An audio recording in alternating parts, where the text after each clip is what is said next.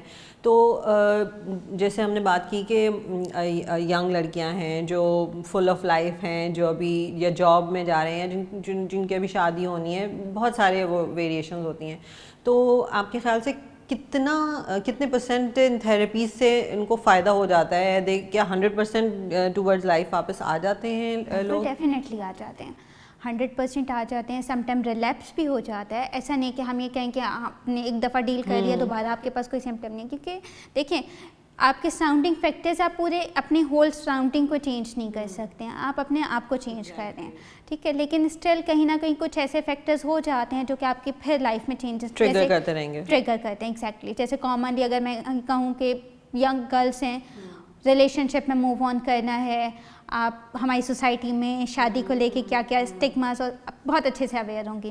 اب یہ بتائیے زیب کہ آپ کے کا جو گروپ ہے اس میں ریکوری فیز کے پیشنٹس آتے ہیں، تو جو ریکورڈ پیشنٹ ہوتے ہیں جو ماشاء اللہ صحیح ہو جاتے ہیں، تو وہ پیشنٹ جو ہیں وہ کس طرح سے دوسرے جو مریض ہیں ان کے لیے ہیلپ فل کیسے ہوتے ہیں؟ آپ کو ایسا لگتا ہے کہ وہ ہیلپ فل ہوتے ہیں؟ بالکل ہو سکتے ہیں. آپ ایک مورل سپورٹ ملتی ہے، آپ کو ایک گائیڈنس مل رہی ہوتی ہے کہ ہم دیکھیں جو ہم اسٹگما کی بات کریں نا یا فیئر آف ڈیتھ کی بات کریں، تو آپ جب ایک ریکورڈ پیشنٹس کو دیکھتے ہیں کہ ہاں they record and they are moving for the patient, exactly, تو وہ ایک ہوپ فل ڈیولپمنٹ ہوتی ہے کہ yes they also can move in their lives. اب ایک بڑا امپورٹنٹ سوال زیب میرے ذہن میں آتا ہے کہ ہم یہ پیشنٹ کے ساتھ انزائٹی ہے، ڈپریشن ہے، بہت سارے ان کے وہم ہیں جو چلتے ہیں ساتھ ساتھ، اور ان کو ڈیل کرنے کے لیے انفارچونیٹلی ہمارے سینیریو میں ہاسپٹلز میں یہ تھراپی سیشنز پراپر نہیں ہوتے ایز کمپیئر ٹو ویسٹ. تو جب نہیں ڈیل کیا جاتا ان چیزوں کو تو پھر کیا ان پیشنٹس پہ امپیکٹ آتا ہے، اور کتنا امپورٹنٹ ہے یہ تھراپی سیشن ان کے لیے؟ اس کے بہت زیادہ سیویئر امپیکٹس آتے ہیں. لائک اگر ہم ایک ڈپریشن کی بات کریں نا، ڈپریشن آپ کا ایک ان ٹریٹمنٹ تو چل ہی رہا ہے کنٹینیوسلی، لیکن یہ آپ کو لیڈ کرتا ہے میجر ڈپریسو ڈس آرڈر کی طرف بھی، کہ اگر آپ کا ایک ڈپریشن ٹریٹ نہیں ہو رہا تو آپ کا کرونک ڈپریشن، ڈیزیز ریلیٹڈ جو ڈپریشن ہے وہ کنٹینیو ہو جاتا ہے، پھر ایک کرونک ڈپریشن میں چلا جاتا ہے پیشنٹ، جو کہ ایک بالکل ہی الگ مرض ہوتا ہے. اینڈ اس کے لیے پھر آپ کو antidepressants and different further treatments کے لیے بھی جانا پڑتا ہے. اسی طرح سے اس سے related different psychological disorders diagnosis ہو سکتے ہیں، جیسے commonly post traumatic stress disorder ہے. Post traumatic stress disorder basically ہے کہ آپ ایک اسپیسیفک ٹرامیٹک ایونٹ آپ کی لائف لانگ افیکٹ لے کے آ گیا، وہ آپ کے ساتھ کنٹینیوسلی ڈیورنگ دا لائف آپ کے ساتھ ہے کہ ہاں اب میری لائف میں کچھ نہیں ہے، میری لائف اس کینسر کی وجہ سے اسپوائل ہو گئی. اوکے، یعنی اس کا برین اسٹک ہو جائے گا اسی جگہ پہ، وہ اس سے نکل ہی نہیں پائے گا مریض نا. Thank you so much Zeb, it was really nice talking to you, کیونکہ ایک اتنا امپورٹنٹ ٹاپک ہے. آپ سے بات کر کے یہ پتہ چلا کہ جب بریسٹ کینسر کا مریض فزیکلی لڑ رہا ہوتا ہے تو وہ مینٹلی کس قدر دباؤ کا شکار ہوتا ہے. ناظرین، آپ نے دیکھا کہ بریسٹ کینسر سے لڑنے والے مریضوں کے لیے فزیکل تھراپی، مینٹل تھراپی کتنی امپورٹنٹ ہوتی ہے، اور یہ اسی کی ہم اہمیت کو اجاگر کرنا چاہتے ہیں، اور یہ آپ کو بتانا چاہتے ہیں کہ اس سے آپ مریضوں، نہ صرف مریض بلکہ ان کے خاندان والوں کے ساتھ کتنا امپورٹنٹ امپیکٹ لا سکتے ہیں. خوش رہیے، صحت مند رہیے اور اپنا خیال رکھیے.